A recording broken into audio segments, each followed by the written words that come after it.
La vieja Europa decapitada.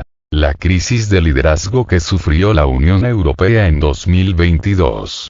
Desde que la ex canciller alemana Angela Merkel abandonó la escena política, la Unión Europea vive una crisis de liderazgo que fue especialmente evidente en 2022. Por el momento, no ha surgido ninguna figura capaz de dirigir a la vieja Europa hacia un futuro próspero, a pesar de los intentos de varios dirigentes. A rey muerto, rey puesto. A finales de 2021 terminó la era de Merkel, que durante 16 años representó no solo a Alemania sino a todo el bloque europeo. Se enfrentó a la crisis financiera de 2008 y la posterior crisis de la eurozona, la crisis migratoria de 2015, así como la pandemia de coronavirus. Independientemente del éxito con que se resolvieran ciertos problemas, la Unión Europea tenía un líder claro que tomaba decisiones importantes y asumía la responsabilidad. Aparte de esto, la posición del Reino Unido se ha debilitado considerablemente tras la salida de la Unión Europea, que separó a Londres de la familia europea.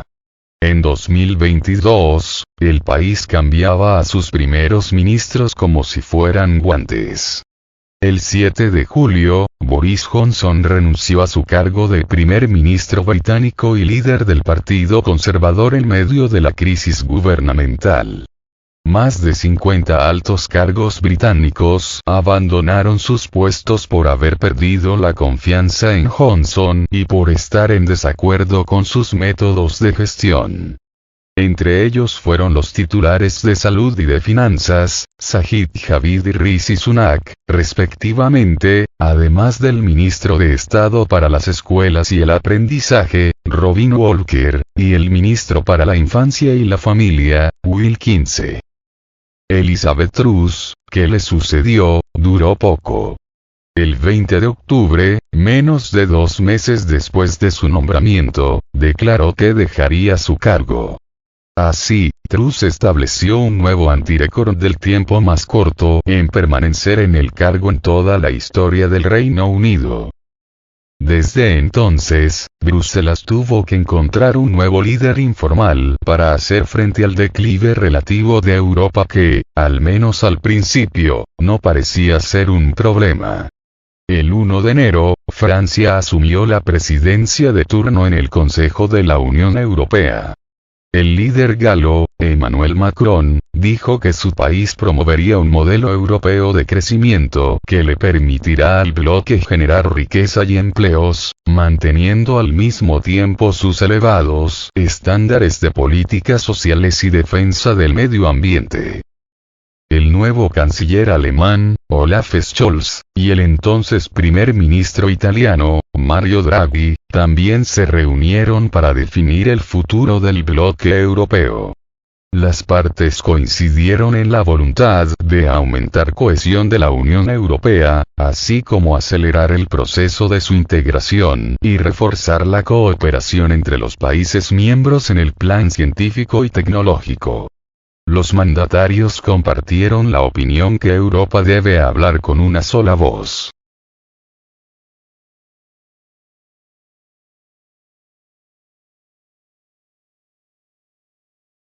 El colapso de las ambiciones de Macron. Macron tenía que ganarse el apoyo de sus conciudadanos antes de poder liderar Europa.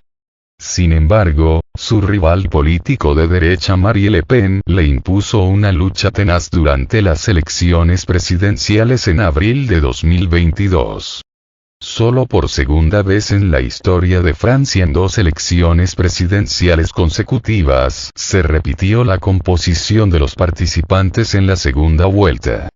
Aparte de esto, la influencia europea del presidente francés fue debilitada tras perder la mayoría absoluta parlamentaria en junio de 2022 y depender de acuerdos con los 151 diputados de la coalición de izquierdas, los 89 de Le Pen y los 62 de los republicanos conservadores.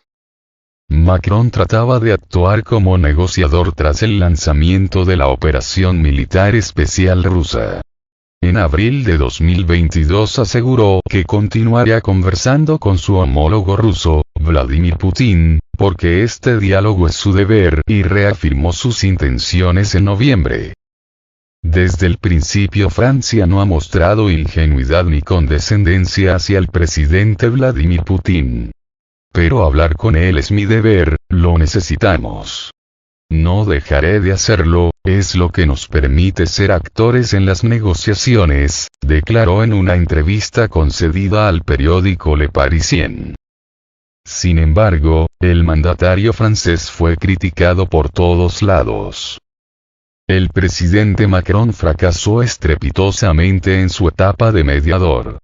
No pudo hacer nada para evitar la situación con la central nuclear de Zaporozhye, siendo uno de los miembros de peso de la OTAN y el jefe de una potencia nuclear.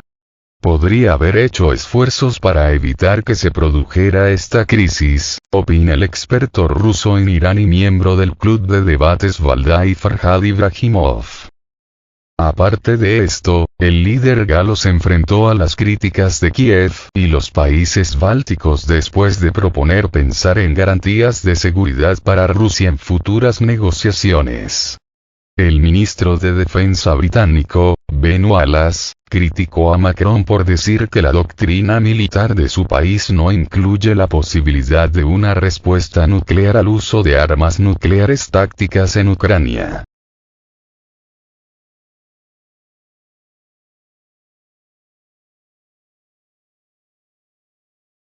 Scholz no es la nueva Merkel. El actual canciller alemán, a pesar del enorme peso económico de su país, no ha logrado alcanzar la influencia de su predecesora. Al igual que Macron, Scholz intentó permanecer como negociador con Rusia. En marzo Putin y Scholz analizaron por teléfono los aspectos humanitarios de la situación en Ucrania y en las repúblicas de Donbass. Al mismo tiempo, al ser considerado como uno de los líderes europeos, la negativa de Scholz a visitar Ucrania en mayo fue una sorpresa para muchos. Esto sucedió después de que las autoridades ucranianas se negaron a recibir al presidente alemán, Frank-Walter Steinmeier. El embajador de Ucrania en Alemania, Andriy Melnik, criticó duramente al canciller, Olaf Scholz, por negarse a viajar a Kiev y expresó que actuar como una salchicha ofendida no es propio de un estadista. Aún más inesperado fue el acercamiento alemán-chino, protagonizado por el propio canciller. Scholz publicó un artículo en el que aseguró que la comunidad internacional no puede aislar a China y pidió que Europa no sea arrastrada a un conflicto como en el siglo XX. Contraria a la postura de la mayor parte de los líderes del bloque europeo, el canciller de Alemania reconoció el poder presente y futuro de la República Popular China. Lo que esto significa con respecto a China es que, por supuesto, este país con sus 1.400 millones de habitantes y su poder económico desempeñará un papel clave en la escena mundial en el futuro, como lo ha hecho durante largos periodos a lo largo de la historia, destacó el gobernante alemán.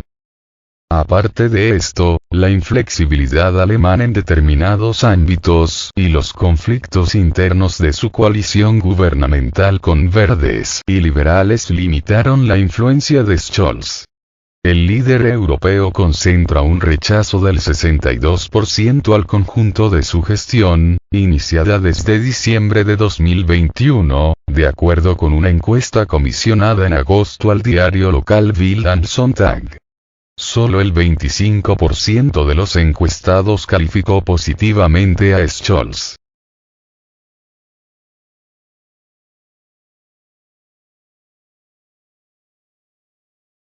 El eje Berlín-París-Roma no es estable. El canciller se apoyó en Macron y el ex primer ministro, Mario Draghi, para reforzar la coordinación política de los 27.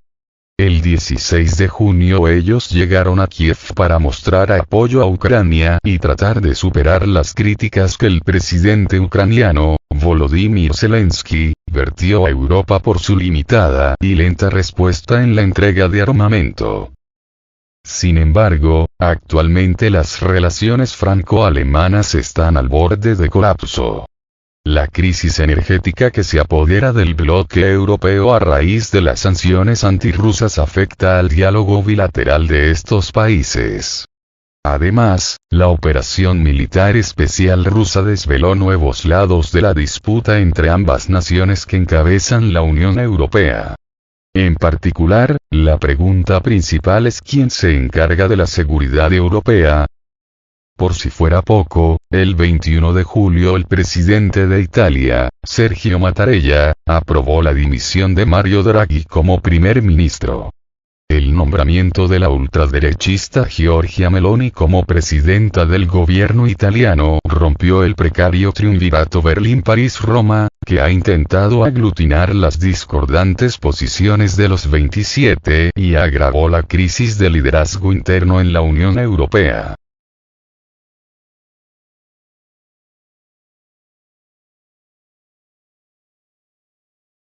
La Comisión Europea se dispara en el pie.